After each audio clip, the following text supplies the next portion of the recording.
Sa sinaunang lupain ng Judea, ipinanganak ang isang espesyal na bata na nagngangalang John. Ang kanyang kapanganakan ay isang himala dahil ang kanyang mga magulang, sina Zacarias at Elizabeth, ay napakatanda na at hindi kailanman nagkaanak. Bago ipanganak si John, isang anghel ang nagpakita kay Zacarias at sinabi sa kanya na ang kanyang anak ay magkakaroon ng isang mahalagang misyon, upang ihanda ang daan para sa Panginoon. Sa paglaki ni John, naging iba siya sa iba. Nanirahan siya sa ilang, malayo sa mga bayan at lungsod. Ang kanyang mga damit ay gawa sa buhok ng kamelyo, at nakasuot siya ng leather belt sa baywang niya. Ang kanyang pagkain ay simple, balang at ligaw na pulot na natagpuan niya sa disyerto.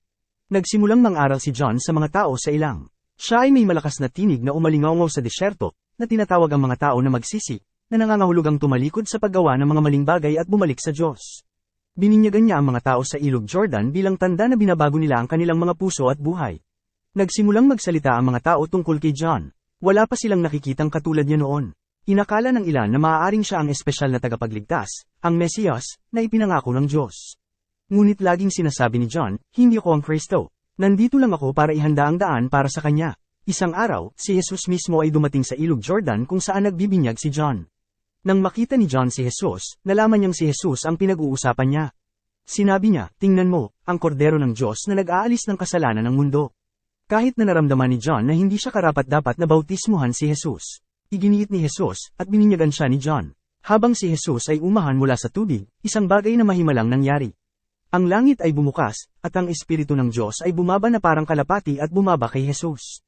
At isang tinig mula sa langit ang nagsabi, ito ang aking anak, na aking minamahal. Sa kanya ako ay nalulugod. Matapos bautismuhan si Jesus, nagpatuloy si John sa pangangaral at pagkukwento sa mga tao tungkol sa pagdating ng kaharian ng Diyos. Ngunit hindi lahat ay nagustuhan ng sinasabi ni John. Siya ay tapat at nakaharap sa mga tao, kasama si Haring Herodes, nung gumagawa sila ng mga maling bagay. Ito ang nagdulot kay John sa problema, at kalaunan ay inaaresto siya. Ang buhay ni John ay nagkaroon ng malungkot na wakas. Sa kahilingan ng anak na babae ni Herodes, na hinimok ng kanyang ina, si Herodias, na hindi nagustuhan ng mga kritisismo ni John, si John ay pinatay.